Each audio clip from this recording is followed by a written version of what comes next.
Welcome, everybody, to the NFL Presidential Address. It is week 15. I'm Lawrence Presman. I'm here to give you a breakdown on every single game on the board except Thursday and Monday.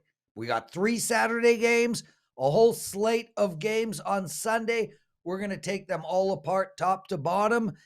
And then after that, Meghan Payton will be joining us. She's got some prop bets for you, and then we'll end the show with some show best bets. Recap last week, not the best. I had my first really bad Sunday. I went 2-6 for my clients, but I did bounce back immediately on Monday with a 2-0 night. Both prop bets won.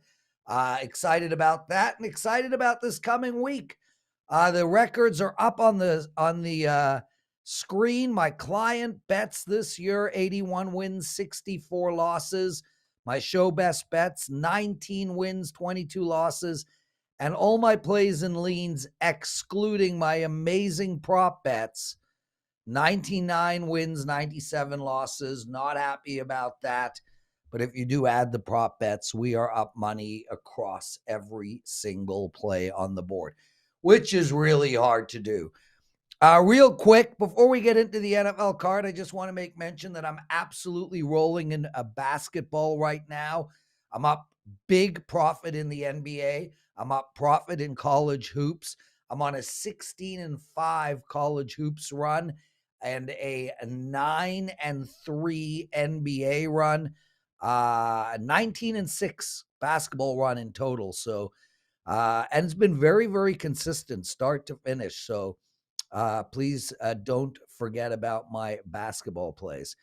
Okay, guys, we're going straight into the Baltimore-Cleveland game. I use the WagerTalk live odds screen. I go in order of games on that screen, and although it is the second game on Saturday, is the first game on the WagerTalk odds screen. So here we have Cleveland minus 2.5 to 3 and a total in this game of 37. It has been bet down. The original opening line for about a minute was 42. Oh, man, I would have pounded the under on that. Now we're at 37, and I still like the under, guys. Look, this is a tough game to handicap. Huntley is questionable. Who knows who's going to be the starting quarterback? Josh Johnson or whatever his name is. And the Browns just can't seem to get out of their own way on offense. The only way we can look at this game is to take the under. I know this number is super low, but Baltimore has been shutting teams down of late, and I think they're going to struggle to put up 17 points themselves. You look at the 3 of the last 4 games Baltimore has been in, including last week against Pittsburgh, 16-14, 10-9, and 13-3. That's just shocking. I expect a 16-13 type game here. Baltimore is the 8th best team in points allowed, which is pretty good. And although Cleveland is bottom 10 in the league, it just won't matter this Sunday against an injured Baltimore team who's really struggling to score. There's just no reason to overthink this game. If one team puts up 20 and the other puts up 17, it's still a push. And that, to me, is a ton of points. Furthermore, we're entering crappy weather season right now, which will be good for the unders. Take Baltimore and Cleveland under the total of 37. Let's get into the Indianapolis, Minnesota game. Indy +4 versus Mini 48. 48.5 is the total. And let's start by saying this line makes 0 sense to me. Here we have a 10-3 team coming off of a loss at home indoors, which suits their style perfectly, playing a brutal Indianapolis team. I know Indy looked good for 5 minutes against Dallas. Then they got, well, completely blown the fuck out. This is one of those games where people say it's a trap. Why is it so low? What do the bookmakers know that we don't? I don't buy into any of that stuff, guys. The bookmakers don't know anything that I don't know. There's a cliche that says, don't look a gift horse in the eye. Well, guess what? No cliches make sense. Nobody knows what shit tastes like. And why would you want to have a cake if you can't eat it? I'm taking Mini here. Period. End of story. I don't think this game will be close. I know Indy is coming off of a bye. So what? This team has no quarterback, no wide receivers. Their D just let Dallas put 50-plus points on them. Guys, I'm cheering for Saturday. I like this guy. I hope he does well. But man, why the hell isn't this line -7.5 at best? KC is on the road this week playing Houston. Kansas City is -14. Yes, there is a difference between Kansas City and Minnesota. Yes, there is a difference between Indy and Houston. But it's not that big. Minnie is at home here, not on the road. This line is so strange, and we're going to not only look that gift horse in the eye, we're going to give it a little bit of tongue. Take Minnie -4. Then we turn our attention to the Saturday night game, 8:15 p.m. Eastern, Buffalo -7.5. A few sevens out there. The total was 41.5. Now it's 42. Well, this is an interesting line. Everything would suggest taking the dog here more than a TD in a crappy weather with a very low total. This total literally says take the dog. But after watching Miami on Sunday night, it just seemed to me that their offense was totally out of sync, and Tua had no power in his arm. His throws were terrible, and now Hill might be out, and he is the key to stretching the offense and creating space for everyone else. We have to look at the dog and the over in this game. At 42 and 7.5, if Miami puts up 17 points, they will either cover the number or this game will go over. The issue is they've only put up 17 or less points 6 out of their last 10 games. This is not a high-scoring Miami team right now. They are playing lights out on, and they're playing Buffalo, who is just lights out on D, even without Von Miller. But this is a division rivalry game and a game Miami just has to have. We should get their best effort of the season in this game. Is it enough to win? I don't think so. But can they cover a TD and a hook? I do believe they can. Unlike last year, the Bills are not blowing teams out. Yes, they covered 7.5 against the Jets and the Pats, but this Dolphins team is much better than both. I think we see a 24-20 type game with the Dolphins covering and the game going over. Take Miami plus 7.5 and over the total of 42. Now we turn our attention to Atlanta and New Orleans. Ritter's playing. New QB alert for Atlanta. Will be super fun to watch this guy. Had a great college career. Atlanta's going into this game +4. There are a few 4.5s out there. The total 43. Both teams are coming off of a bye, and strangely, both teams can win this crappy division. Off topic, God, I hope Tampa Bay doesn't win this division. Anyway, we have to look at the under and the dog in this game as well. How is New Orleans favored against anybody? This team can't get out of their own way. Here we have two evenly matched teams, a division game, and a game that could end up being the difference between the playoffs or not. Give me the points. As for the total, both these teams are run-first teams. Both these teams are playing a conservative-style offense, and neither of these teams can stretch the field. Both teams are in the bottom half of the league in points scored, and Atlanta has the second worst passing attack in the league. New Orleans has the 11th best passing attack in the league, but that's in yards. They can't seem to convert that into points. As far as the D goes, both teams are in the bottom half of the league in points allowed, but that should not come into play here as they each play a very bad offense this coming Sunday. Also, the Falcons are the 4th best running team in the league, and I expect them to run, and run. Close your eyes, everybody. Predict a score in this game. The last time they played, 27-26, but 20 points was scored in the fourth quarter alone. I see a 17-16 type football game. I think the total should be around 38.5. And even at that, I would still lean on the under. Take Atlanta plus the 4 and Atlanta and New Orleans under 43. Now we turn our attention to Detroit, going into New York, playing the Jets. Man, lines a bit all over the place. Came out at New York Jets -1, and now it's a pick. There were -1s for Detroit. Now there's -1s again for the Jets. This is a super tough game to handicap. The Jets are a stone cold under team. The Lions are an over team. The Lions are an indoor team, and they'll now be playing in freezing cold weather on a shitty field. With that said, why am I looking to take the Jets? Why am I not looking to take the Jets? Because I believe Detroit is a better team than the Jets. I'm impressed as hell with the Jets, D. I'm impressed with their coach and think they have had a great season, but I really, really love this Lions team. Why aren't I taking the Lions? It's a really bad spot for them, guys. This is an outright pass. Kansas City going into Houston? Sorry, boys. I'm passing on this game as well. If a gun was held to my head, I would take the under, but it isn't. So let's just go with a big, fat, juicy pass. Now let's turn our attention to Philadelphia versus Chicago. Philly -9. The total in this game, 48.5. And there's no other way to look at it than to take the over. I cannot lay 9 points here on the road in a crappy weather against a team off of a bye and one that really is starting to finally play a little better.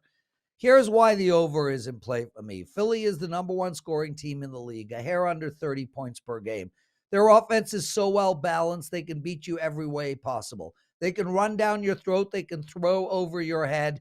This team is impossible to stop, especially for the Bears, who absolutely stink on defense, but we'll get to that later.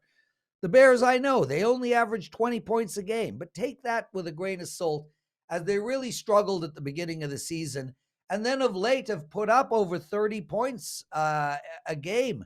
Not in the last two, but we did have an injured quarterback.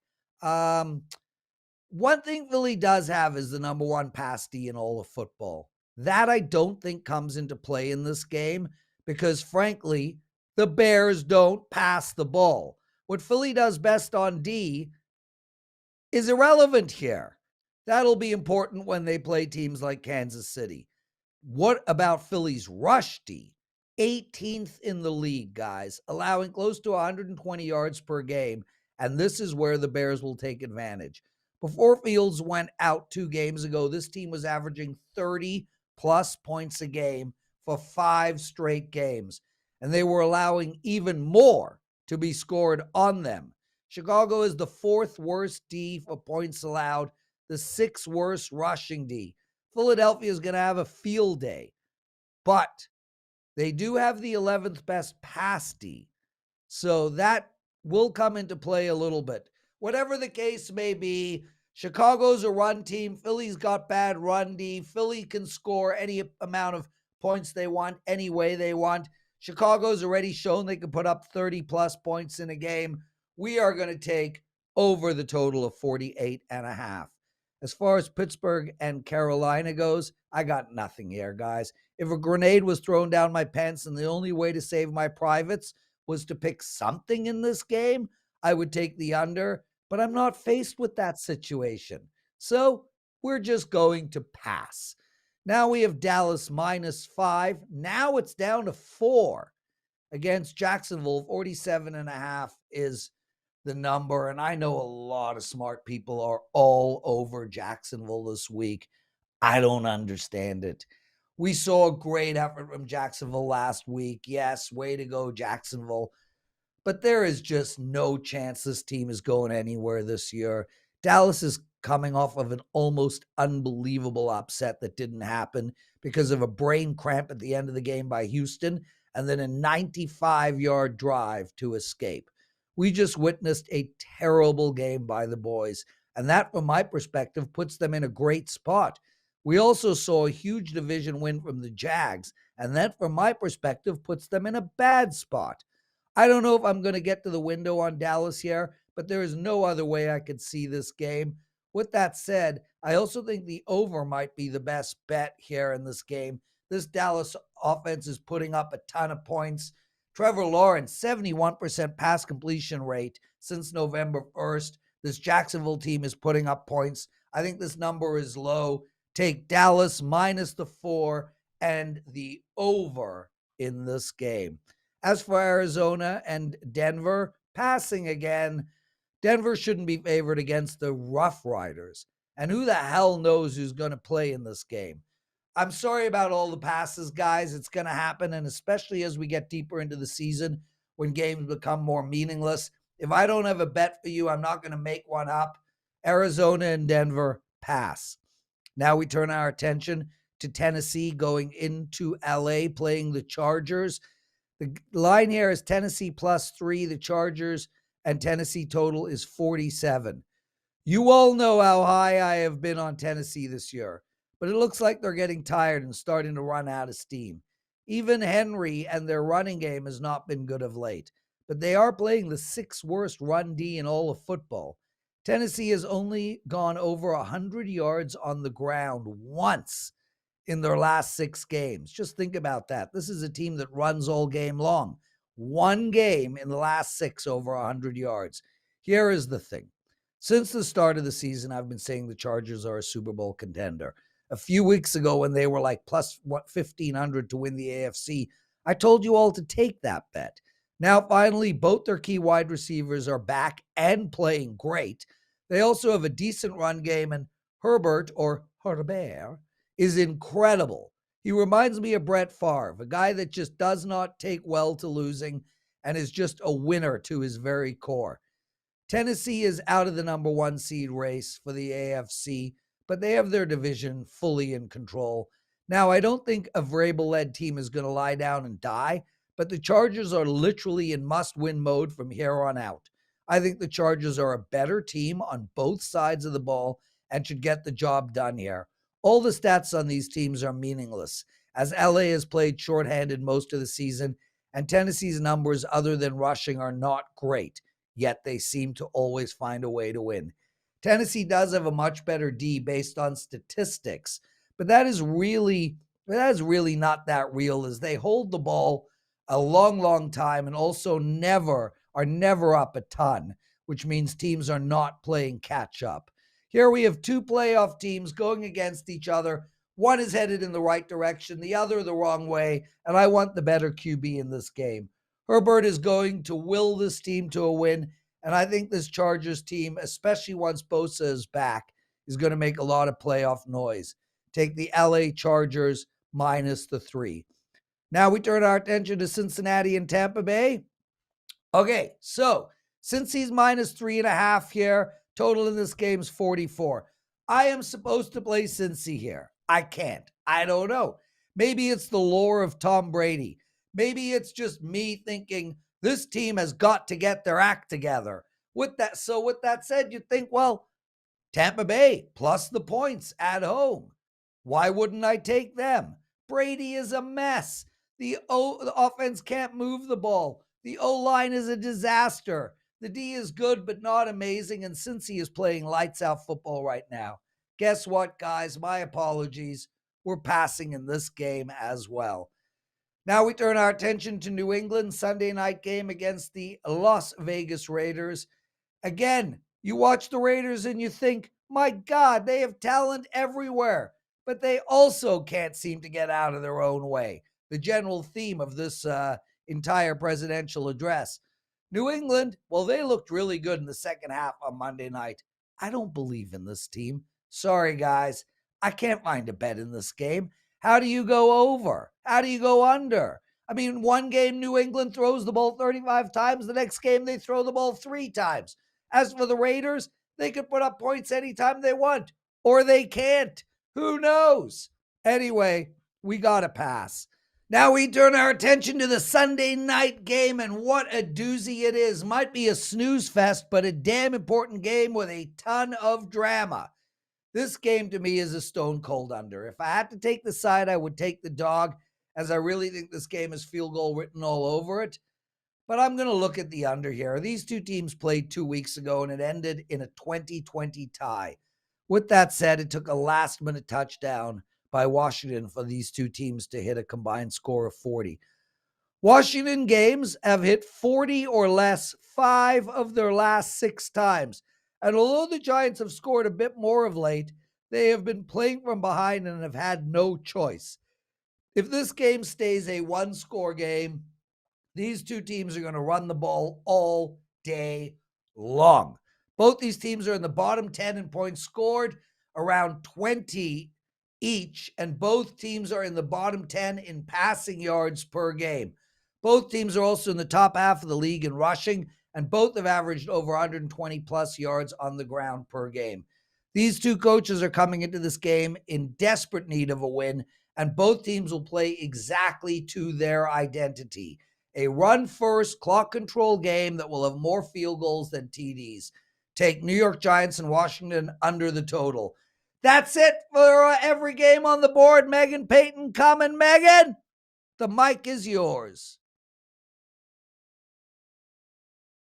Thank you very much, Prez. Happy week 15. We've got Saturday night football back. I've got a player prop in Saturday night, and I have two in Thursday night. Let's start with Saturday. I'm looking at running back Devin Singletary over 54.5 rushing and receiving yards combined. Singletary's been a bit up and down. He's been inconsistent, and he hasn't been heavily involved in the receiving game the past few weeks. Yet, let me remind everyone, he had his best receiving game against the Dolphins earlier this season. He had 78 receiving yards. And look, the Dolphins, it's no coincidence. They haven't been doing well the past couple weeks with running backs that are involved in the passing game. And say you don't like Singletary in the passing game. Well, the high on Saturday night in Buffalo is 31. The Bills are going to have no choice but to run the ball at some point. I like over 54.5 rushing and receiving yards for Singletary. Let's switch to Thursday night football. I'm going Niners, Seahawks. My Niners prop is wide receiver Brandon Ayuk over 50.5 receiving yards. Now, before I start, of course, right before we're filming this video, we found out Brock Purdy, questionable. If Brock Purdy is out, disregard this bet. If he's in, I like the over for Ayuk, 50.5 receiving yards.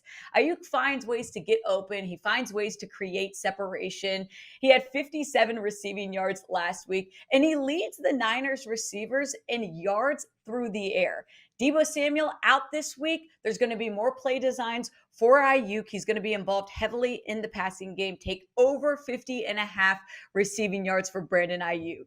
Now let's give some love to Seattle because they might be in a little bit of a slump. But you know what I like here is quarterback Geno Smith over 16.5 rushing yards. Geno Smith is averaging over 20 rushing yards per game. He's been doing this well, even though Seattle might not be doing fantastic in the air. I like this. It's hit 5 of the last 6 games. And look, you might be saying to me, why would you be taking this against a Niners defense that's top in the league? Well, let me remind you something. Justin Fields, Justin Herbert, Marcus Mariota, and Andy Dalton. They've all rushed over 20 rushing yards against the Niners this season. Take over 16.5 for Geno Smith rushing yards. We've got 16.5 Geno Smith rushing yards, 50.5 over for Brandon Ayuk's receiving yards, and over 54.5 for Devin Singletary rushing and receiving yards combined. That's what I have NFL Week 15. Go cash some bets. Thank you, Prez, as always. We're back. Outstanding stuff from Meghan Payton. We're lucky to have her. Guys, before I give you my 3 show best bets, I do want to make a couple of mentions. I spoke at the top of the show about my basketball. I'm on a 19-6 basketball run. I'm up huge units in the NBA. I'm positive units in college hoops. Also on a 16-5 college hoops run. And my NFL has been outstanding for my clients. I'm up double-digit profit on the season. And every time I've had a bad week this year in NFL, I have come back with a monster 8-1, 10-2, just monster weeks. So this is the week to be playing my NFL. I got 3 show best bets for you. First, we're going to Cleveland and Baltimore. We're going to take under the total of 37. Then we're going to take Atlanta +4. And then we're going to look at Miami and Buffalo over 42. That's Cleveland and Baltimore under 37, Atlanta +4, and Miami and Buffalo over 42. That's it for the NFL Presidential Address. Hope you enjoyed it. Please put up comments in the comments section. Please like the video, subscribe to our channel. I read all the comments. I respond to a bunch. I'm Lawrence Presman. Namaste.